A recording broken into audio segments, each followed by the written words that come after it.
अमरावतीत अंबाई बहुउद्देशीय सेवाभावी संस्थेच्या वतीने आयोजित करण्यात आलेल्या राज्यस्तरीय राजमाता राष्ट्रमाता जिजाऊ मातृसन्मान पुरस्कार 2026 सोहळ्याला नागरिकांचा उत्स्फूर्त प्रतिसाद मिळाला।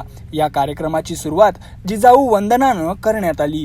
आई म्हणजे मायेचा अथांग सागर, संकट कितीही मोठं असलं तरी मुलांच्या पाठीशी खंबीरपणे उभी राहणारी एकमेव व्यक्ती म्हणजे आईच, असे भावनिक विचार यावेळी मान्यवरांनी व्यक्त केले।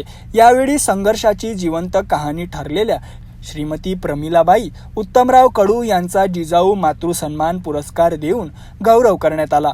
पतीच्या निधनानंतर अत्यंत कठीण परिस्थितीत शेती करत 5 लहान मुलांचा सांभाळ करणाऱ्या प्रमिलाबाई यांनी समाजासमोर एक प्रेरणादायी आदर्श उभा केला आहे।